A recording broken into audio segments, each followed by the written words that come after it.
Welcome to a brand new episode of the Real Life Podcast, a member of the Nation Network of Podcasts. I'm guessing my math is going to be incorrect, so if you're listening to this,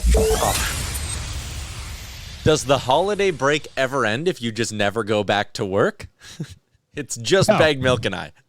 Yeah, and Tyler. I'm looking at our group text yesterday. Yep.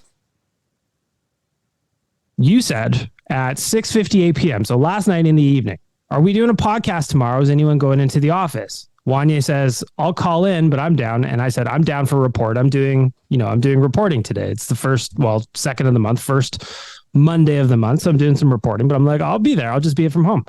Jay is traveling home from wherever he was at. Mm-hmm. So we knew he was not going to be here. Chalmers just says, yeah.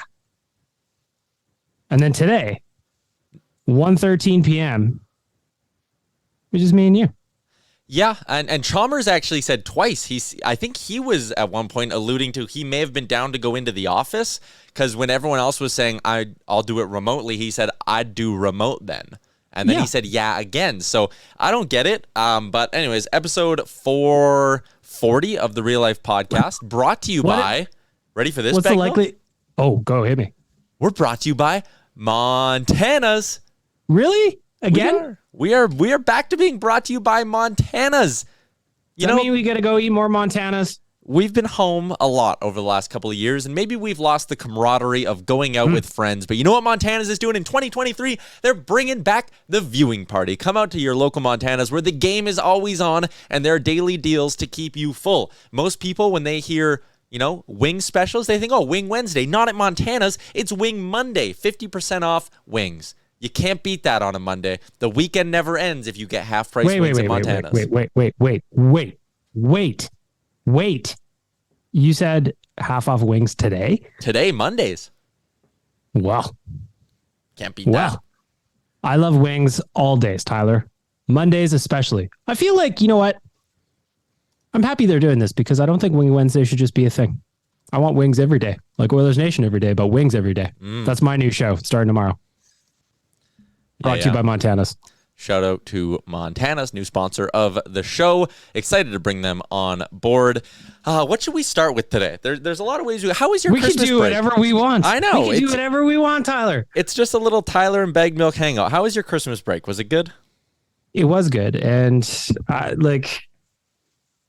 got myself in trouble with my bit, though, where I was having a cocktail every day. Because then when I didn't have a cocktail, I started to feel like, man, I could really use a cocktail. And then the last couple of days, because it was New Year's Day yesterday, so it's like the last official holiday day for me anyway. I just really tore into the red wine over the last 3-4 days. I was crushing bottles of red wine, but I'd be making a nice dinner, have a glass of red wine, and all of a sudden the bottle disappears. And then I'm like, wow, I got another one downstairs. I'm feeling a little sexy. So the holiday was good. I drank a lot. I ate a lot. I exercised none. So, generally how it goes in this time is a flat circle period to end off the year. You? Yeah, I was just in the same boat. I drank a lot of alcohol over the last 10 days, I would say.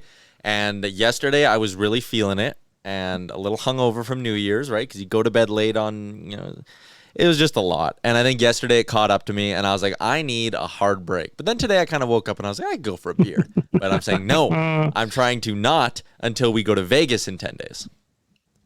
Is that already it? Hey, 10 days we leave. I keep thinking, I'm like, man, it is creeping up very, very closely.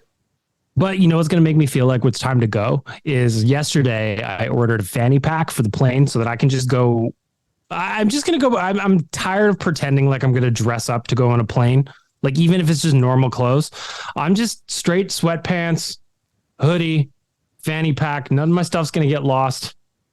And that's just how I'm going to roll into the airport. And I've given up on dressing up with any kind of decorum when I go to the airports these days. I kind of like the idea of you going fanny pack just consistently throughout the whole Vegas vacation.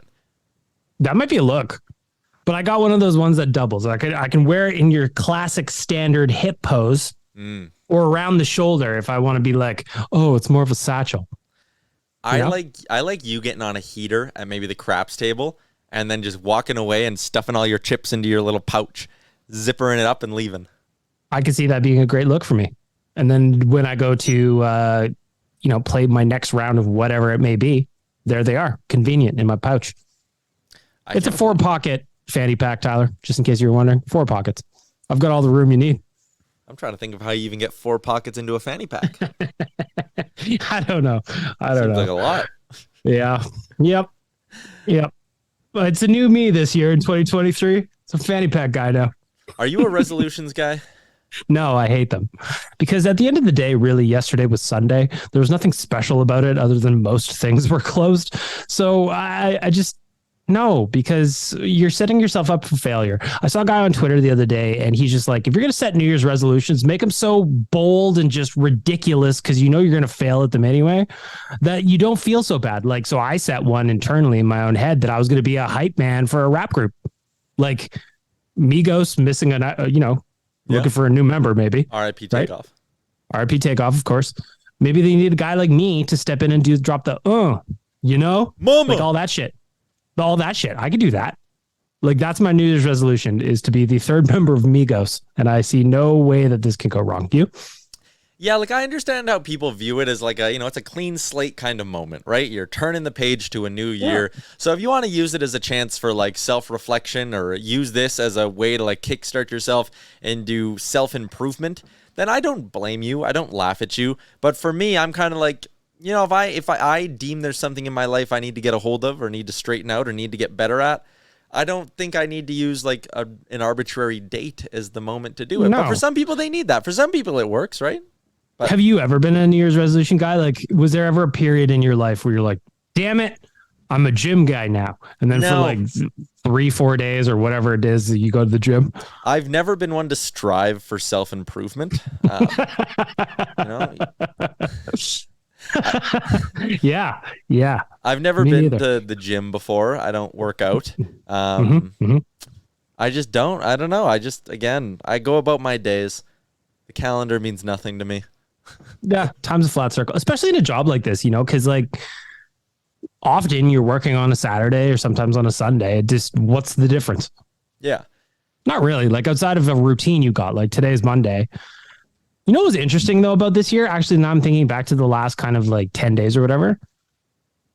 NFL football on both Christmas Day and New Year's Day. That was interesting.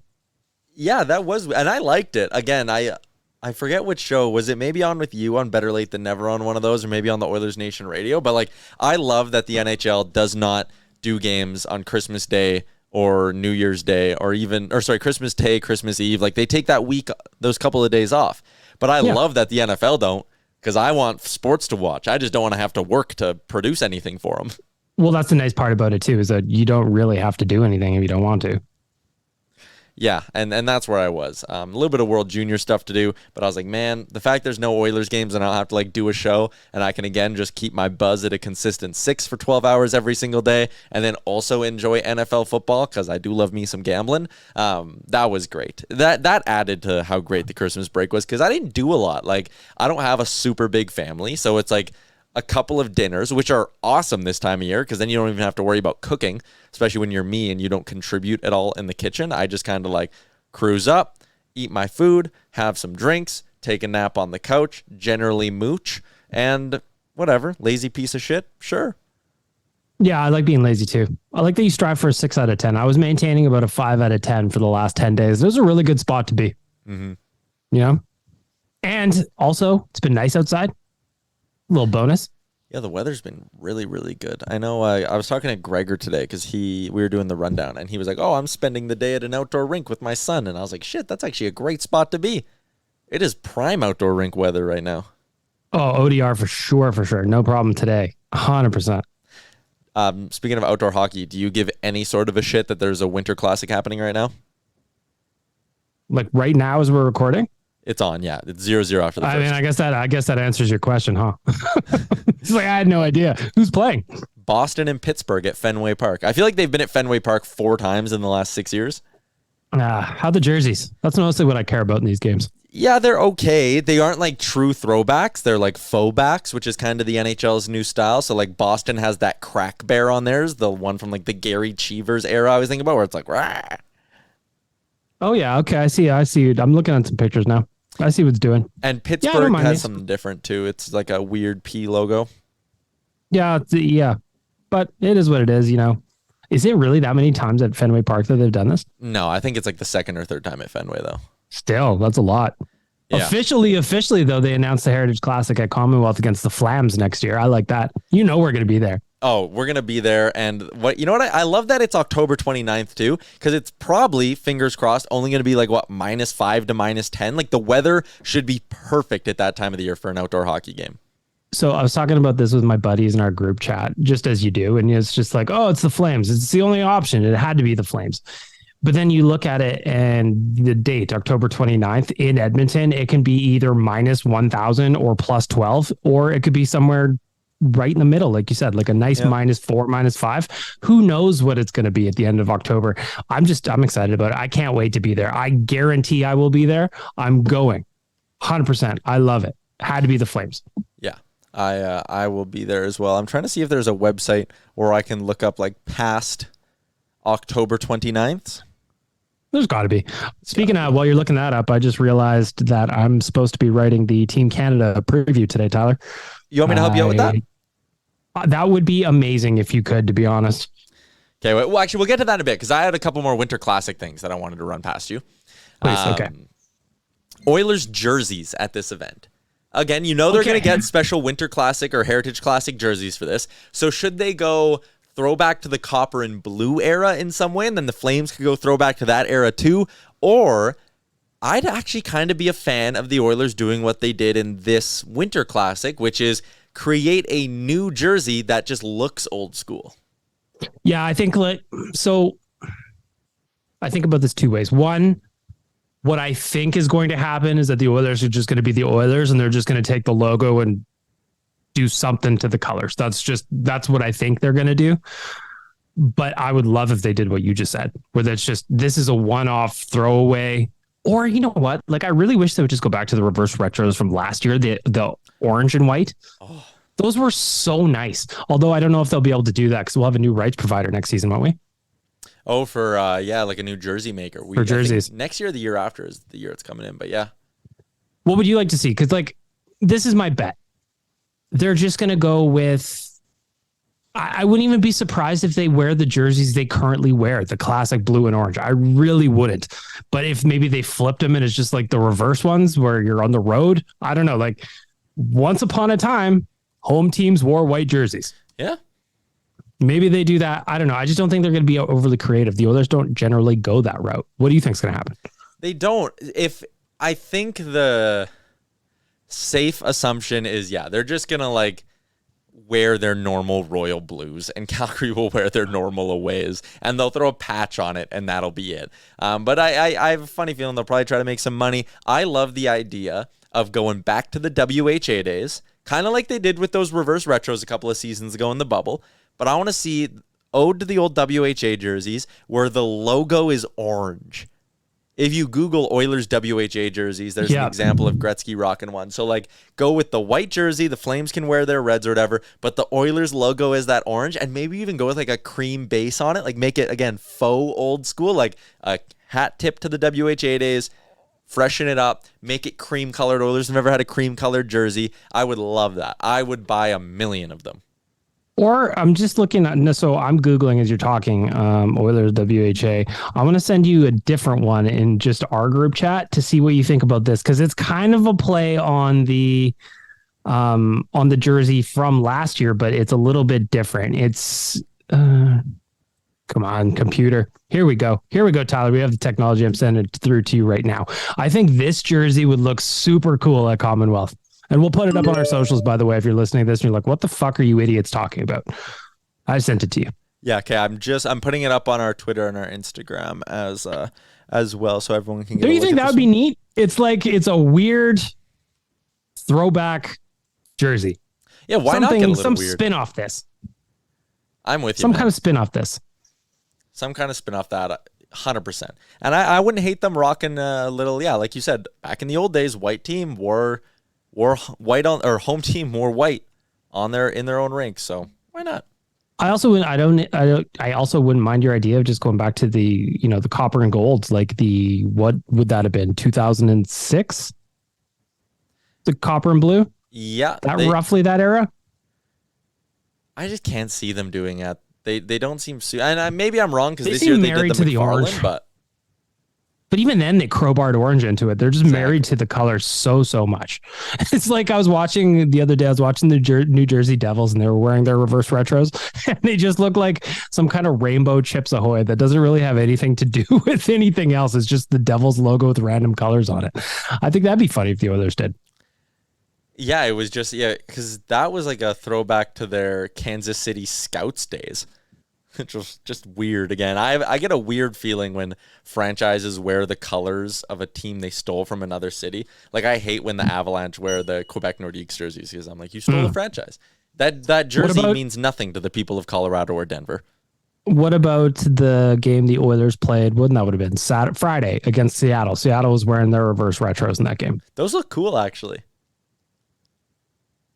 I thought they looked cool, but I would have, and I've said this before, so if you've heard me say it before, sorry, but they should have gone with the Supersonics jerseys. That would have been so dope. They had no team history. Of course they don't. It's their second year as a franchise. Yeah. Did you hear who the next Winter Classic is? No. Yes, I did. Yes, I did, actually. It's the two newest teams. Yeah, Kraken versus Golden Knights at T-Mobile Park in Seattle, their ballpark. I think that is freaking awesome. I love it.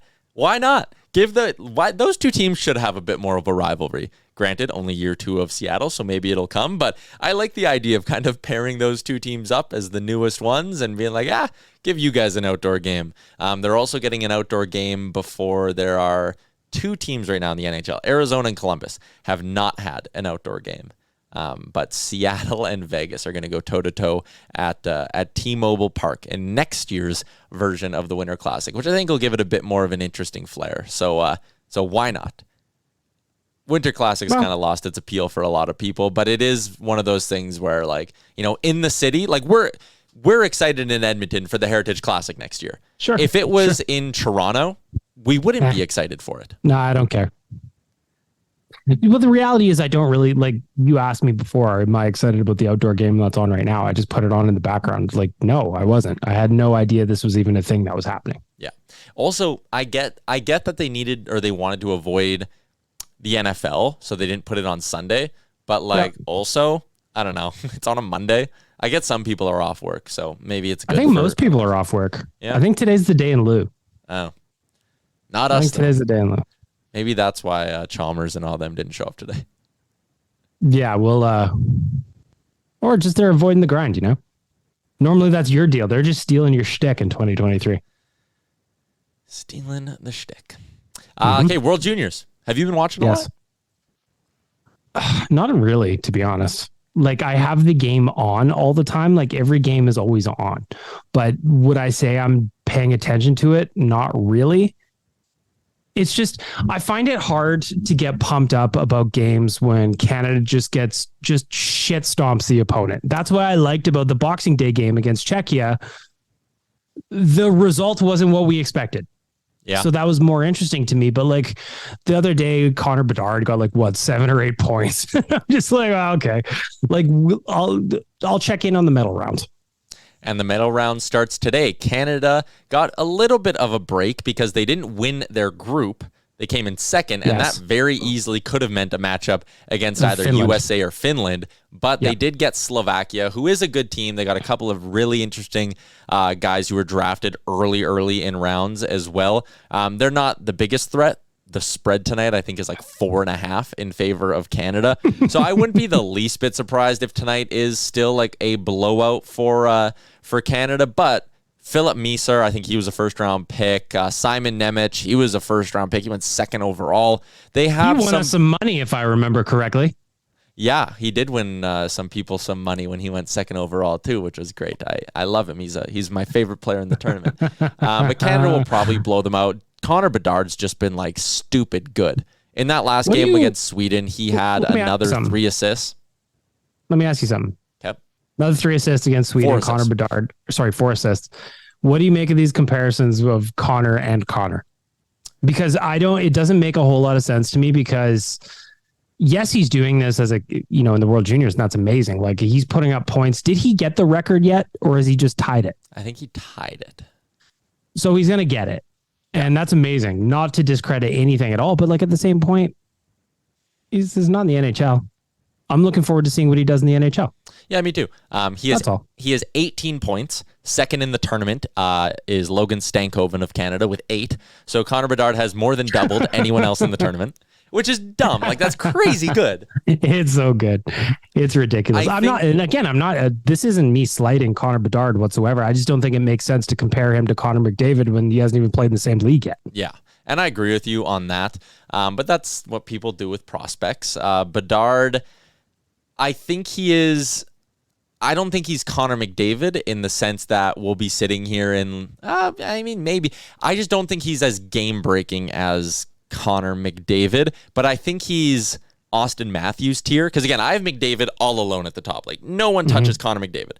But I think Connor Bedard will step into the league a similar way that Austin Matthews did. He'll be one of the best goal scorers, one of the best point producers from his rookie season on. And the best comparison, or the best point I like making when you're watching the World Juniors, Connor Bedard's going first overall next year. His teammate with Team Canada, Adam Fantilli, is likely going to go second. He could go third. Okay, they're playing on the same team right now. Connor Bedard is running away with the scoring race of the entire tournament, has twice as many points as anyone else. Adam Fantilli is like a third liner, and he's got a couple points. He's playing good. He fits in, but he's nothing crazy. That's the gap we're talking about here between Bedard and everyone else in this draft class. It's astonishing. Like, even McDavid to Eichel, you knew if you lost the lottery, you were still getting a star quality player in Eichel, which is what I still believe Jack Eichel is. But with this one, you are going from not quite generational, but franchise-defining superstar in Bedard to like some good prospects after that. Matvei Michkov's a tough one, I think, because he has to stay in Russia for like 4 or 5 more seasons or something crazy like that. But Bedard is head and shoulders above everyone else in this draft class, and he's showing why in this tournament. Is he signed a long-term deal with McCabe or something like that? Yeah, he's got a deal in the KHL that he like can't get out of or whatever, won't get out of. So he's not coming. He wouldn't come to the NHL for like 4 more seasons. It's something like that. Well, I will say now here, if I had the opportunity, I would kiss you again for helping me today, Tyler, with this game, this Canada preview. I am stacked up here at the Castle Milk, staring at spreadsheets. But you still had time to do a real life podcast, which is great. The other thing for Canada, it's always their goaltending with them, right? Thomas Milic is how you say it, though. He's been good. He's kind of taken over the crease after Gauthier or whoever it was got yanked in the first game of the tournament. So he should get the start. Fully expect. He's a Seattle Thunderbird, teammate of Reed Schaefer, who is 1 point in the tournament as well. Reed Schaefer, he's the one to watch heading into this medal round because he's been used as the 13th forward, not playing a ton, but Doc is out for the rest of the tournament. So now Reed Schaefer is going to have a regular line to play on. They're not just going to be trying to fit him in. So shout out to our boy Ginger Beef, who could have a bigger role in the medal round. But it's exciting. I hope he does, because he's got the 1 assist, obviously. But like at the same point, him just even being on the tournament is almost a win in itself, because before the tournament was starting, not a lot of people expected him to be there at all. So here's hoping. Ginger Beef coming up in the medal rounds. Who knows what could happen? Sometimes you need a hero that you don't expect, Tyler. Yeah. I'm looking at a report right now. Would you like to guess how many articles were written across the Nation Network in the month of December? So this is every site we have, right? Every site we got. Yep. Okay, so I'll say, I'm just trying to do some quick math in my head. 8 sites is what we're looking at here. 8 sites, 30 days. So even if every day, each site, I'm going to try to do some check math for the people here. That's what I like. Even if every site only put up 1 article a day for the month, that would be 8, 16, 240. Okay. So let's say each one averaged 2, that's 480. If each one averaged 4, so I'll say 900. 1,340. We put out a lot of content in a month across the network. Damn. I don't know if people would recognize that, or if you even know that. How about Oilers Nation alone, Tyler? Again, though, you got to remember, we've got articles that go up. We've got podcast articles that go up. Today, you announced Oilers Nation After Dark. That counts as a post. But we're talking December. What do you think? Just ON. That's your world. That's where you live mostly. So if you said it was 1,300 for the site or for the network as a whole. Not all sites produce equally, though, Tyler. I know. So that means there was an average of 168 per site. So Oilers Nation would be on the higher end.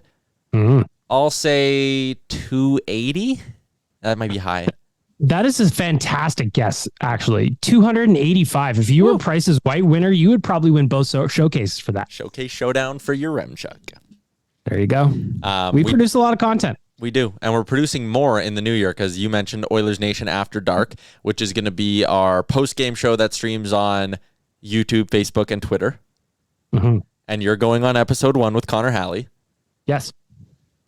That'll be a lot of fun. Well, it's also going to be fun because he and I have never, I know who he is and he knows who I am, but we've never spoken before, not even once. I know. It's going to be great. He is going to be in the office tomorrow. He's going to swing by and say hi to everyone and meet everyone in person. Okay. Well, then I'll be there. I'll meet him then tomorrow. Yeah. But anyways, new post-game show with Connor Halley. We're going to have that every single game day. It's going to have a similar vibe to Oilers Nation every day where, we got the graphics and we got all that fancy dancy stuff on there as well. So yeah, we'll be doing that. And also we got some plans for some other, I'll call it in-game content that we kind of want to get going here in the new year. So the content train does not stop. Never. So yes, I will be the first guest on Oilers Nation After Dark tomorrow. Be nice to Connor. BCast isn't going anywhere, but they're just probably not going to be every night. Like tomorrow night, I'm probably not going to do one because I'm going to be doing the other show. Make sense? Of course it does. Unless something happens tomorrow against the Kraken, where we're all so fired up that you just need more post-game shows, then maybe I'll do one after. But we'll see what happens. It's not going away for people that are wondering. It's just probably going to be more selective when I do it. Or maybe there's going to be weeks when I'm annoyed about how things are going and I do it every single game. The other thing too is Eve, Tyler, you missed it on New Year's Eve. So on Christmas Eve, or I guess that would have been the 23rd, the Oilers lost to Vancouver. You jumped on and we just talked about Christmas because it was a tough loss. We didn't want to talk about the game against Winnipeg. I thought the Oilers played legitimately really well. I thought they probably deserved at least a point out of that game, but sometimes way she goes. Connor Hellebuck was Connor Hellebuck and he did Connor Hellebuck things. So I jumped on the BCast afterward to say, we can complain about the game. Or let's talk about New Year's. Let's talk about what everybody wants to do for New Year's. If you got resolutions, I'm not a resolution guy. We covered that. But if you wanted to talk about New Year's resolutions, that's what I wanted to do on that night. And nobody wanted to do that with me. So you know what I did? I took my ball and I went home. I shut it down. I had a glass of wine and I was mad at everybody. I was just like, I want to talk about New Year's, not Jack Campbell. Even though I thought he was fine overall. Still, you understand my point. So this is a long way of me saying the BCast is not going away. Yeah. Nice. So the plan is right when the game ends, give us 2-3 minutes, get set up. But Connor's going to be going live quickly once the game ends. And it's going to be a 20, 25, 30 minute show kind of thing. And you usually do start the BCast 25 minutes after the game. Well, so it's going to be interesting tomorrow is I was thinking about it already. I'm probably not even going to have the wrap up posted on the site before I go live with Connor. Because generally, the delay between the end of the game and the BCast is me finishing the wrap up and posting it on the site. So it's going to be interesting tomorrow. I might be writing, ignoring him. Maybe I'm not. Maybe the wrap up's late. Who knows? Tomorrow, I'm looking forward to it. Oilers Nation After Dark after every Oilers game. It's going to be a big content year for us. I can feel it already. It's pretty amazing how just content doesn't ever stop. Even Coombsy and Zach and I, we have a group chat that's just kind of our day-to-day what's going up on ON kind of back and forth. And we brought in a Jays Nation writer, Brendan Delaney, today. Yeah. He's going to start doing more kind of recapping the Pacific, kind of keeping because there's obviously an appetite on Oilers Nation to have looks at the whole league, Yeah. And having one person kind of own that space a little bit, I think is going to be good. So I'm looking forward to it. Today, he had his first Pacific Division recap up. We're going to do that every week following the mailbag. So the playoff race is going to get tighter down the stretch. It already feels like we're in the middle of it, even though there's more than half a season left. So we're just going to have more kind of flavors of content going out. And I think it's going to be good, including shows like ON After Dark, where we're just going to have an actual post-game show. And that's not to take away from the BCast at all. It's just more so this is kind of a more traditional version. If you want my stupid nonsense where I look at the dog most of the time, then that's still going to be there too. just different flavors. Let's give some love to our friends at AMA Travel BM. We talked about the trip to Vegas that is coming up in 10 days. We leave on the 12th. I am very excited. We're going to be doing a lot of podcasts from Vegas. No promises on the quality, depending on how many Beveraginos we've maybe put back. But either way, we're going to be out in Vegas having a fantastic time. It's another nation vacation, as always, brought to you by our friends at AMA Travel who make this stuff possible. Also, Toronto's coming up March 10th to 12th. We have a lot of good things planned, and AMA Travel helps us out with all of it. They can help you out with your travel as well, so check them out. If you want to hear the lost episode of Better Late Than Never from Los Angeles, all you have to do is send Tyler and I each $1,000. That's it. That price changes too. I think last time it was only $500, so it's going up. It's gaining value. It's value. It's you know it's appreciates in value like fine wine or real estate. Mm-hmm. All right, we're gonna pause for an ad quickly here. Be right back. We also need to give some love to Tourism Jasper and their pond hockey tournament that's coming up at the end of the month, and you can sign up if you want to be there while Team Oilers Nation plus Frank Saravalli is out there. I think Team Flames Nation, Barnburner, Boomer, Pinder, and those guys, they're going to be out in Jasper as well. You can join us. It's scheduled to be hosted from January 27th to 29th. We're going to have an Oilers Nation watch party on Saturday night as Edmonton hopefully beats the ever-loving hell out of the Chicago Blackhawks. Sign your team up for an incredible weekend of hockey on the pond at the JPL. And many other special guests are coming, a ton of outside activities, all that stuff. CHEhockey.com is where you can go to register. CHEhockey.com. And you can be joining us in Jasper this January. Woo! Busy month. Yeah. Real busy month. Whew. New Year's resolution is,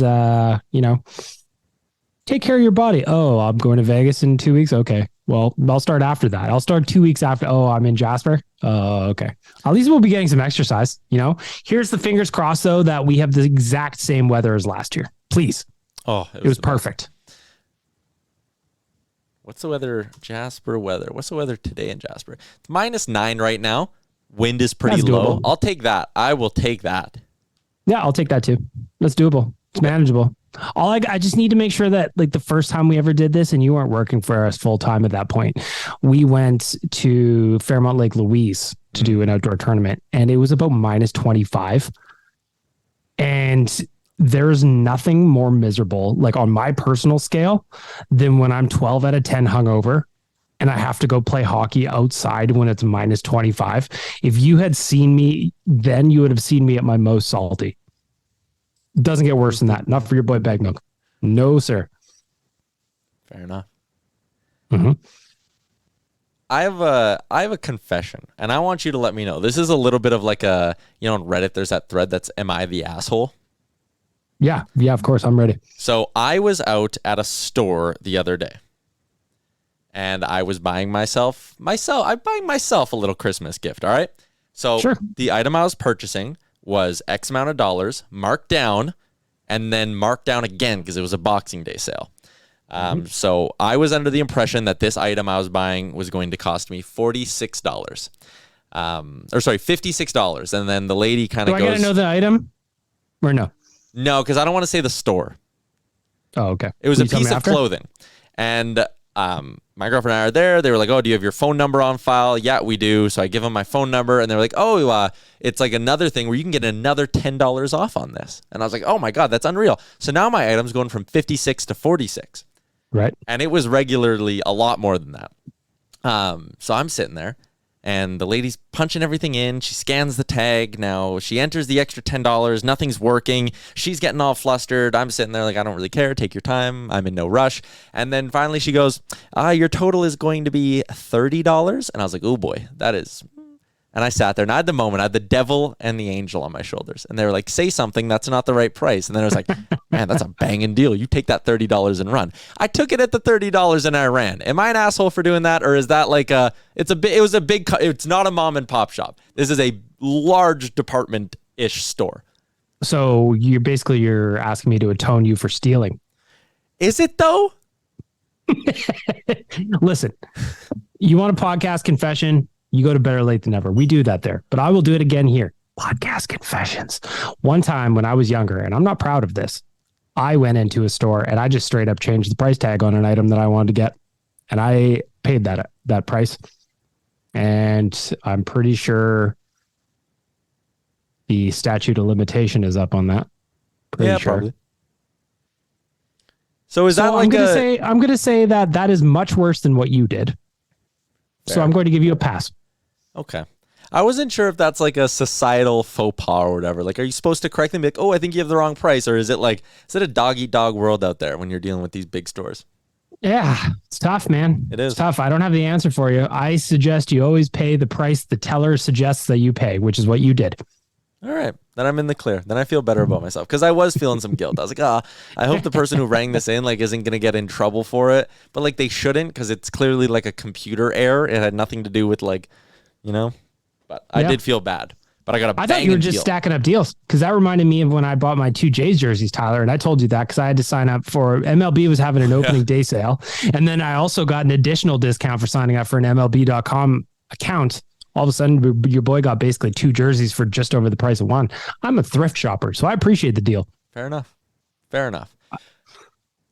You know what? I know you didn't want to talk about the game against the Jets the other day, but we'll end this pod up with a little bit of hockey talk because that is what we do best. Good news for the Oilers: both Leon Draisaitl and Klim Kostin were on the ice at practice today and are both expected to play against Seattle tomorrow night. That's good because Klim Kostin, I was scared for our boy.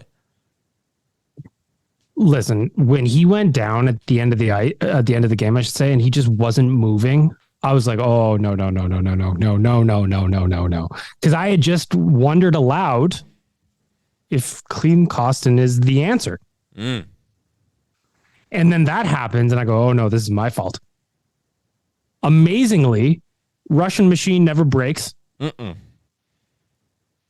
The kid posts a picture with him and Connor on New Year's Eve. They're smiling nicely with a little caption on his Insta photo that says, ready for Tuesday. And you go, oh, you're a champion, Klim Kostin. I love the guy. Huge goal against the Jets. Loves the spectacle of it. The celebration was fantastic. So good. Ultimately, Kyle Connor got the game winner a handful of minutes after, but it's hard not to like Klim Kostin. And to see both he and Draisaitl on the ice today was a huge lift because I was real worried about it. Yeah. Because the insiders were, there was a core injury or something with Draisaitl. Whatever it is, it was going to be short term. Everybody was kind of saying that, but still, like, Leon doesn't go out ever. So you have to imagine whatever's keeping him out of the lineup is legit because that is not a guy that fakes it by any means. So then to have potentially him out and then Klim Kostin out as well, I was just like, come on, man, can we just get any luck? Well, Pittsburgh just opened the scoring in the outdoor game. Mm-hmm. I bet on Pittsburgh to win in this game. Yeah. I have this thing where I always bet the under in outdoor games because I'm like, the snow, Ice could be shit. Yeah. You never know what the weather's going to be like. And it's bitten me in the ass a couple of times because sometimes the ice being shit leads to like wild bounces and things like that. But I generally like taking the under. What did you think of the Oilers and Jets game on Saturday? Because it's like, for me, it was frustrating that they lost, but it wasn't because of their play. No.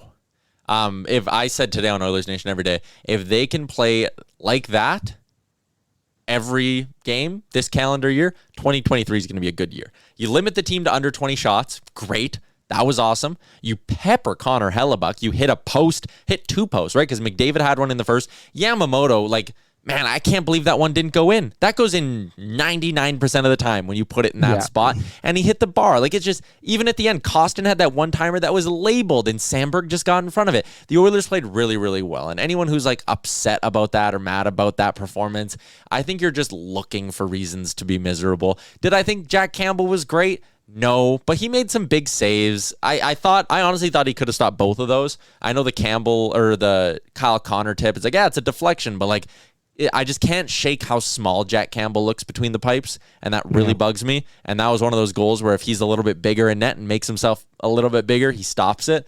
The first one I didn't like. Yeah, the first one I didn't like either. You need to stop that. Nice play, admittedly. Like, it was, I'm not going to take away from the Jets. I thought it was a nice play, but I just thought, like, and I think one of the guys said it, Kelly Rudy said it on the broadcast. He's like, if you can get a piece of it, you feel like you should stop it. Yep. And that was one where I was just, man, I would have really loved to save there, because a couple nights earlier against, it didn't matter who it was, if it was Calgary or Seattle, like, Stu was making those saves. Yeah. And that would have been, the difference. The Kyle Connor one, I'm with you on looking small in the net. Ultimately, that's a really nice tip by Connor right in front of the net. So I don't hang that one on Campbell, but it's tough when you only have 17 goals against you and you lose 2-1, or 17 shots against you, I should say.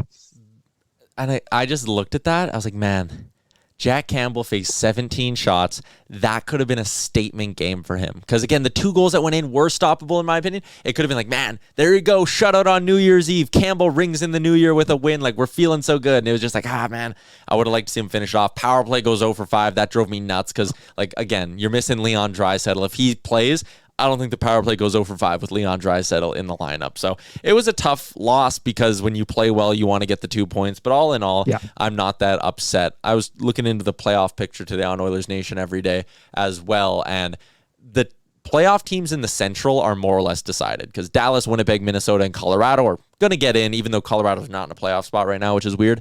But like St. Louis is missing Torrey Krug.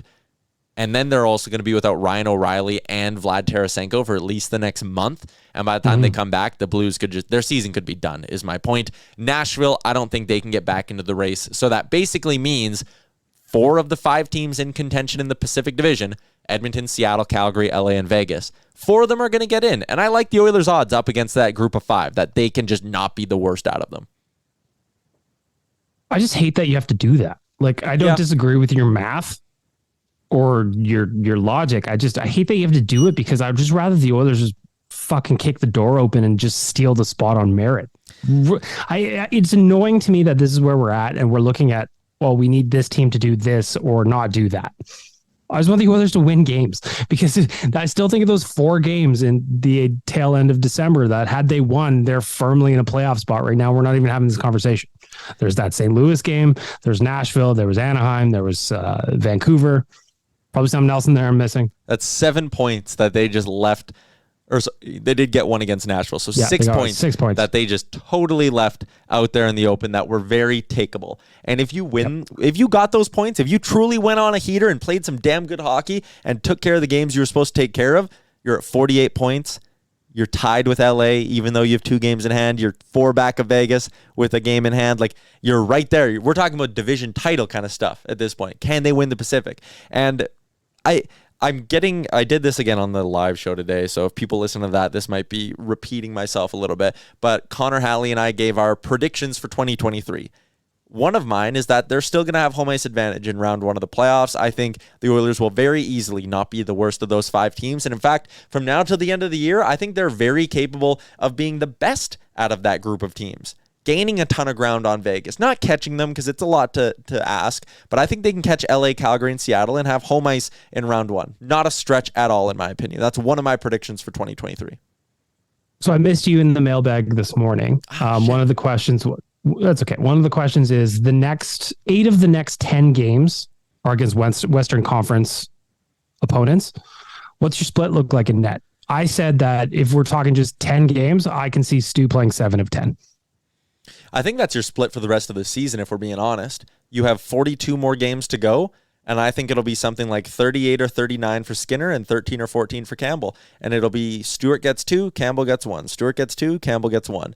And I think that's the way you need to go. So coming up, Seattle, New York, Colorado are your next 3. I am very tempted to go back to Jack Campbell against Seattle on Tuesday, because you've shown once this week you can beat the hell out of them and you can outscore your problems if you have any against Seattle. I would give Skinner a nice break. I'd go with Jack on Tuesday against Seattle, and then back-to-back Stewart for the Islanders and the Avs. And then the next week is your long trip through California and Nevada, where you got to go LA, Anaheim, San Jose, Vegas. And for me, I'm doing it based off the opponent. I'm playing Skinner against LA. I go Campbell back-to-back, Anaheim, San Jose, and I go Skinner on the second of back-to-backs when we're in Vegas. I mean, I can't even argue. It's boring when we just agree, but like, I can't argue. I wrote it in the mailbag this morning. I'm like, I play Stu 7 to 10. Yep. I think that's got to be the way you handle it. He's your starter. He's your starter. It's that's where we're at right now. Yeah.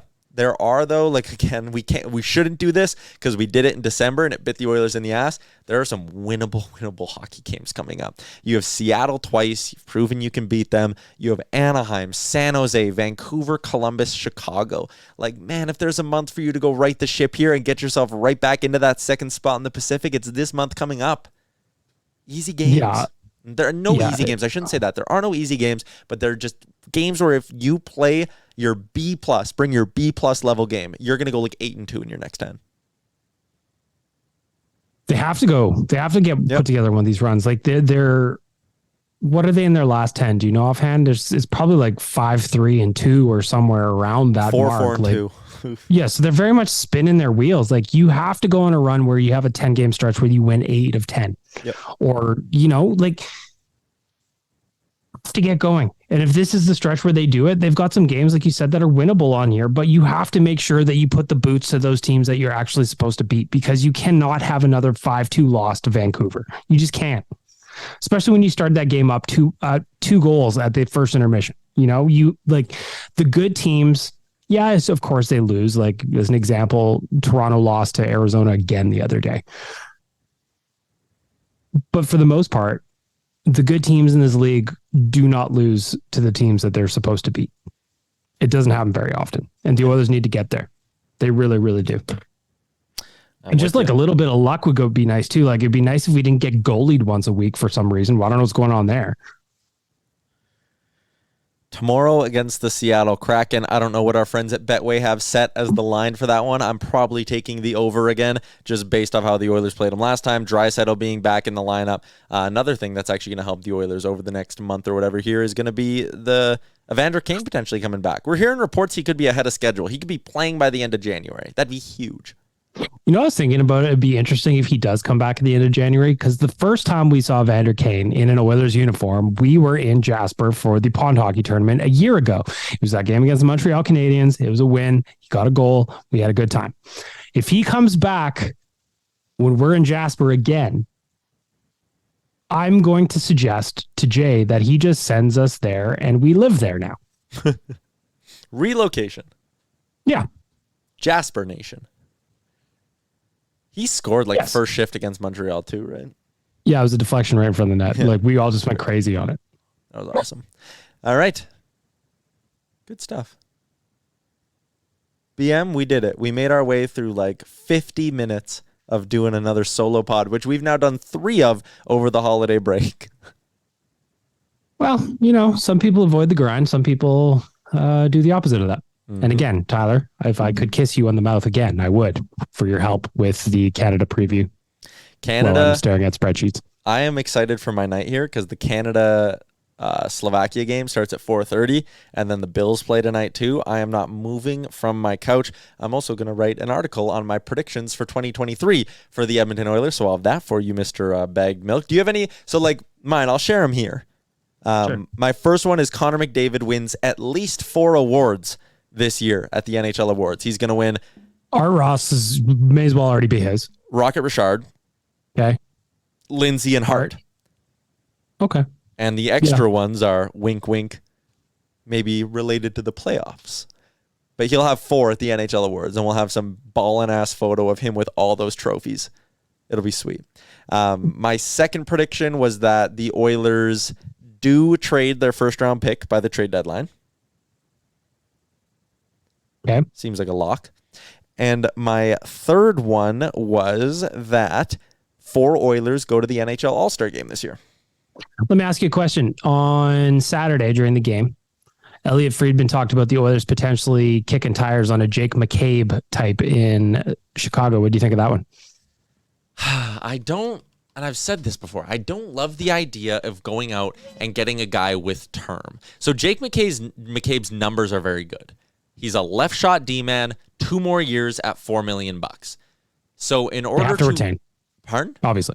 Chicago would have to retain, obviously. But do they retain if he has 2 more years on the deal? I don't think so. So I think if you're getting someone with term, you have to accept them at their full cap hit. Like, it's very rare that those kind of things can happen. So are you going to take Jake McCabe 2 more years at $4 million on the left side of your blue line? Again, he's 29 years old. He's a good defenseman. His numbers are very good. The analytics are solid on this guy. He'd be a fine fit. If he was an expiring deal, he'd be one of my favorite targets. But if you're bringing in a guy to be your left shot D-man and he's under contract, you might as well trade Philip Broberg. Yes. So are you giving up on Philip Broberg for Jake McCabe?